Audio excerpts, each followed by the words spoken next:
जय हिंद दोस्तों। ये मेरे हाथ में जो है ये इन्वर्टर की पीसीबी है। जब भी कोई पीसीबी आप देखें, अगर आप बिगिनर हो, आप लर्नर हो और आपने अभी इलेक्ट्रॉनिक्स में कोई कोर्स किया है तो पूरा कंपोनेंट से आप फेमिलियर नहीं रहते हैं। तो पूरा कंपोनेंट से फेमिलियर रहने के लिए कोई भी पीसीबी मिले उसे अच्छे से ऑब्जर्व करो। जैसे ये है, ये पीसीबी है, इसमें ऑब्जर्व करो क्या क्या है, ये इसको क्या बोलते हैं, कौन सा टाइप का कनेक्टर है, ये कनेक्टर कैसा है, ये कौन सा कंपोनेंट है, ये कौन सा कंपोनेंट है। हर एक कंपोनेंट के बारे में जानने की कोशिश करो। जैसे ये इतना मोटा ट्रैक क्यों है, ये इतना मोटा ट्रैक क्यों है, ये कैपेसिटर कितने वोल्ट का है, इतने ही वोल्ट का क्यों लगाया गया है। ये सारी जानकारियाँ आपको मालूम करना चाहिए, तभी आप इलेक्ट्रॉनिक्स में अच्छा काम कर पाएंगे और अच्छी नॉलेज गेन कर पाएंगे।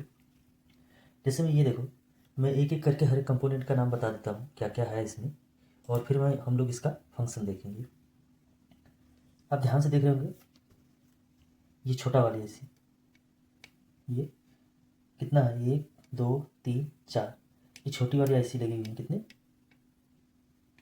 ये कौन सी आईसी है, एक कंपरेटर आईसी है। इसका पार्ट नंबर अगर ध्यान से देखेंगे तो इसका पार्ट नंबर है LM2903। अभी बड़ा वाला कंपोनेंट क्या है, इससे पहले देखते हैं ये वाला कंपोनेंट क्या है। देखो, ये जो है ओपैम्प आईसी है, इसका पार्ट नंबर है 4188। और ये देखो कितना लगा, 1 2 3 और 4, एक में 4 ओपैम्प होते हैं, ऑपरेशनल एम्पलीफायर जिसे बोलते हैं। ठीक है, अब आते हैं इस पर, इसको क्या बोलते हैं, ये मॉसफेट है। मॉसफेट का काम क्या होता है, क्यों यूज होता है, मोटा क्यों है। ये देखो, ये भी मॉसफेट है, ये भी मॉसफेट है, ये भी मॉसफेट है, ये भी मॉसफेट है। इन दोनों में अंतर क्या है, इसका पार्ट नंबर से आप इसको जान सकते हैं। देखो, हाई पावर के लिए है ये। ठीक है, अभी आते हैं ये वाला, 1 2 3, ये 3 मॉसफेट है। क्या नंबर है इसका, IRF5210। देखो, ये बैटरी का पॉजिटिव टर्मिनल है, ये निगेटिव टर्मिनल है। यहाँ से बैटरी का negative terminal positive terminal charge होने को जाता है। इसको FRC मेल कनेक्टर बोलते हैं। ये भी मेल कनेक्टर है, ये डिस्प्ले पे जाएगा, ये स्विच वगैरह पे जाएगा। तो अगर हम पीसीबी रिपेयरिंग से पहले अगर हम सारे कंपोनेंट के बारे में जानेंगे तो ही हम पीसीबी रिपेयरिंग कर पाएंगे। और दोस्तों, आप लोगों को पता ही होगा कि मैं एक अलग से प्लेलिस्ट बनाया हूँ जिसमें मैंने सर्किट डिजाइनिंग का पूरा कोर्स कराने को बोला हूँ, जिसमें मैं कीपैड पे पीसीबी डिजाइनिंग भी बता रहा हूँ आप लोगों को। साथ साथ में मैं पीसीबी से इंट्रोडक्शन भी कराता रहूँगा और सारे कंपोनेंट के बारे में आप लोगों को छोटी छोटी जानकारी देता रहूँगा। तो अभी आप सारे कंपोनेंट के बारे में इसमें जान गए हैं। जैसे ये देखो, ये एमओबी है, तो एमओबी का काम क्या होता है बताया हूँ मैं। सर्ज वोल्टेज प्रोटेक्शन के लिए इसको यूज करते हैं। और एक लगाया, जैसे लाइन और न्यूट्रल है तो उसके पैरेलल में एमओबी लगाया जाता है, सीरीज में एनटीसी लगाया जाता है। खैर, इसमें एनटीसी नहीं दिया हुआ है। दोस्तों, ये क्या है, ये छोटा छोटा, ये और ये सब डायोड है, लेकिन कौन सा टाइप का है, शॉटकी डायोड है ये। कौन सा डायोड है, शॉटकी डायोड है। अच्छा, इसका यूज क्यों करते हैं हम, शॉटकी डायोड क्यों यूज करते हैं, क्यों, ये हाई स्विचिंग के लिए है। नॉर्मल डायोड काम नहीं कर पाएगा क्योंकि हाई स्विचिंग रहेगा। अगर हाई फ्रिक्वेंसी रहेगा, आना बहुत जल्द, ऑन करना है बहुत जल्द, ऑफ करना है, तो वहाँ पे नॉर्मल डायोड फेल हो जाता है, इसलिए हम शॉटकी लगाते हैं। ठीक है,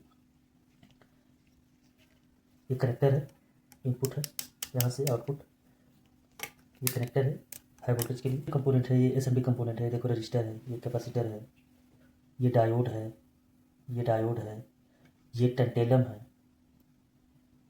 एक तरह से कैपेसिटर ही है टेंटेलम। और ये देखो, रेगुलेटर आईसी है। ठीक है, ये रेगुलेटर आईसी है, ये कैपेसिटर है। ये देखो, ऑप्टो है, जिसे EL817 बोलते हैं, या PC817 होगा कहीं कहीं आपको मिलेगा।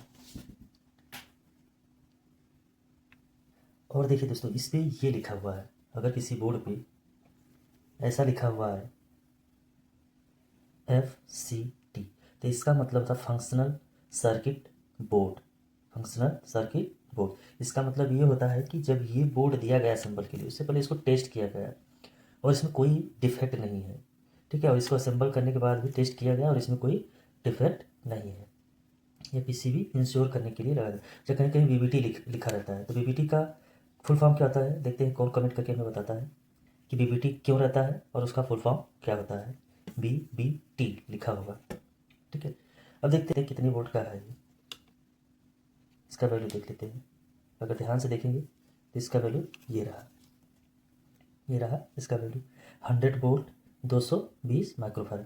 और जब भी दोस्तों हम कैपेसिटर लगाते हैं तो 1.5 गुना लगाते हैं या 150% पे लगाते हैं। जैसे वोल्टेज हमें समझ लिया 100 वोल्ट चाहिए, 100 वोल्ट याद दे रहे हैं, तो हम अप्रॉक्स 150 वोल्ट का कैपेसिटर लगाते हैं।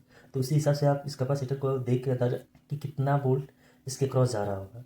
इसके क्रॉस अप्रॉक्स हम 75 वोल्ट या 60 वोल्ट मान सकते हैं। कट टू कट 200 100 वोल्ट नहीं जाएगा।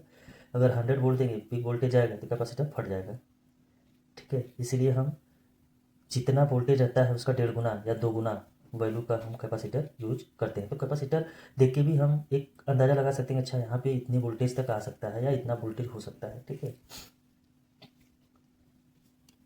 तो हमने देखा ये एफआरसी मेल कनेक्टर है, ये मेल कनेक्टर है, ये मॉसफेट है, ये भी मॉसफेट है, ये शॉटकी डायोड है, ये कंपरेटर आईसी है, ये ओप एम्प आईसी है, ये ओप एम्प आईसी है। अच्छा, कंपरेटर आईसी और ओप एम्प आईसी अलग अलग है, मैं इसका थियोरेटिकल पार्ट अभी बताने जा रहा हूँ। तो ओवरव्यू आपने ये देखा। और देखिए ये पीसीबी इतना चमक रही है, क्यों चमक रही है, इस पे कंफार्मल कोटिंग किया गया है। क्या किया गया है, कंफार्मल कोटिंग। कंफार्मल कोटिंग क्यों करते हैं, कंफार्मल कोटिंग इसलिए करते हैं ताकि मॉइस्चर से बचाया जा सके, इसमें मॉइस्चर ना लगे, रस्ट ना लगे, ठीक है। इसलिए इसका कंफार्मल कोटिंग किया जाता है।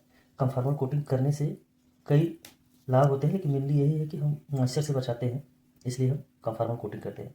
अच्छा, कंपोनेंट के ऊपर भी ये कंफार्मल कोटिंग कर देंगे। इसका बेनिफिट क्या होता है कि जब किसी कंपोनेंट, जैसे ये लीड है, ये लीड है, इन दोनों लीड के बीच में इलेक्ट्रिक फ्लो होगा, तो जब इलेक्ट्रिक फ्लो होगा तो ईएमएफ जनरेट होगा।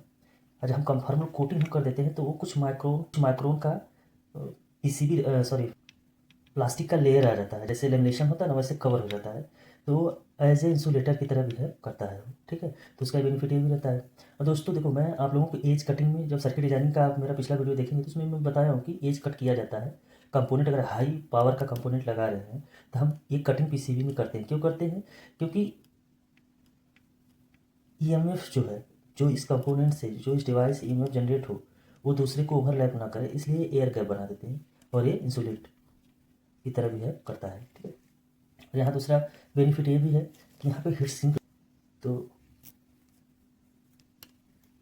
अभी चलते हैं, ये तो हमने प्रैक्टिकली फिजिकली देख लिया पीसीबी में कि क्या क्या है, ज़्यादा कुछ नहीं है। कनेक्टर है, शॉटकी डायोड है, कैपेसिटर है, मॉसफेट आईसी है, ऑप्टो है, और ओप एम्प आईसी है, कंपरेटर आईसी है, डायोड है, कैपेसिटर है, रजिस्टर है, और ये बैटरी को चार्ज करने के लिए 2 टर्मिनल है, माइनस और प्लस, ठीक है।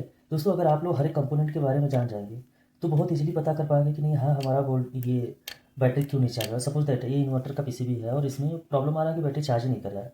तो क्या करेंगे, नॉर्मली बैटरी देखेंगे हमारा कितने वोल्ट की है, 12 वोल्ट की है, नॉर्मली तो 12 वोल्ट का ही रहता है। तो देखेंगे यहाँ वोल्टेज आ रहा है कि नहीं, इसके क्रॉस वोल्टेज आ रहा है कि नहीं, ये प्रोब हटाएंगे, इसको पावर सप्लाई देंगे, तो यहाँ मल्टीमीटर लगा के देखेंगे 12 वोल्ट आ रहा है कि नहीं। अगर 12 वोल्ट आ रहा है तो बैटरी तो चार्ज होना चाहिए। जब नहीं आ रहा है तो देखेंगे आगे प्रॉब्लम क्या है। जब नहीं आ रहा है तो देखेंगे, अभी मॉसफेट को चेक करेंगे इन सबको कि किसके क्रॉस वोल्टेज ड्रॉप हो रहा है, किसके क्रॉस वोल्टेज नहीं आ रहा है, कौन सा शॉर्ट है या कौन से आईसी में खराबी है। तो ये सारी चीज़ें हम पता कर लेंगे, ठीक है। चलिए चलते हैं, इन सबका थियोरेटिकली देख लेते हैं। तो देखते हैं पीसी, जैसे कि मैंने आपको वीडियो में देखने, मैंने एक पहले कंपोनेंट का नाम बताया, कंपरेटर आईसी, जो 8 पिन की है। कंपरेटर आईसी क्या करता है, कंपेयर करता है। ग्राउंड में जीरो देंगे या तो माइनस देंगे, यहाँ वीसीसी प्लस देंगे, ये इन्वर्टिंग और नॉन इन्वर्टिंग टर्मिनल है और ये आउटपुट है, ठीक है। तो क्या करता है कि कंपरेटर जो है, हमारा जो वोल्टेज होता है, इनपुट वोल्टेज, ये जो हमारा इनपुट वोल्टेज है उसको कंपेयर करके वो आउटपुट देता है, ठीक है।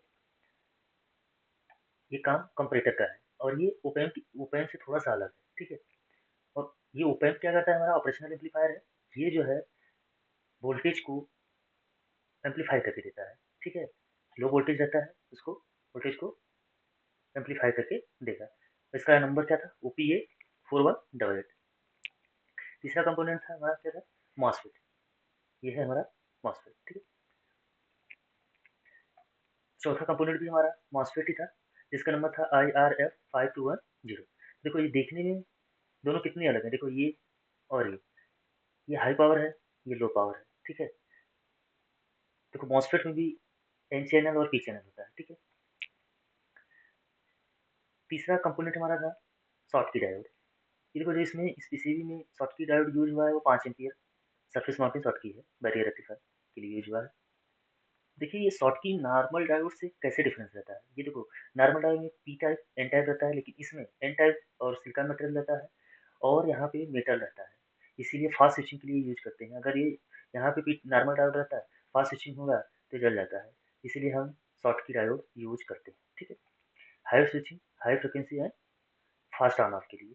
तीसरा मैंने बताया था आपको एफ केबल, जो इस बोर्ड में यूज हुआ है वो 40 पिन एफ केबल है। देखो ऐसा केबल रहता है जिसे एफ केबल बोलते हैं, जितना पिन रहेगा उतने पिन का हम एफ केबल बोल देंगे। इसमें एफ कनेक्टर जो था वो 34 पिन का मेल कनेक्टर था, यहाँ पे 34 पिन का फीमेल कनेक्टर है, ठीक है।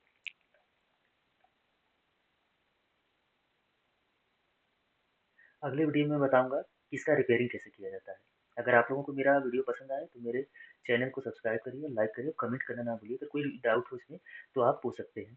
अगले वीडियो में मैं इसका रिपेयरिंग से पहले मैं इसमें जो इतने भी छोटे छोटे कंपोनेंट है जैसे एसएमडी में रजिस्टर है, कैपेसिटर है, डायोड है, आईसी है, इसको कितना इनपुट जा रहा है, कितना आउटपुट आ रहा है, ये मैं बताऊंगा। और उसका नेक्स्ट वीडियो बनाऊंगा इस पीसीबी का, तो उसमें बताऊंगा कि इसमें फॉल्ट क्या है और इसको कैसे रिजॉल्व करते हैं। और इसी तरह वीडियो देखना है के लिए मेरे चैनल को सब्सक्राइब करिए। जय हिंद।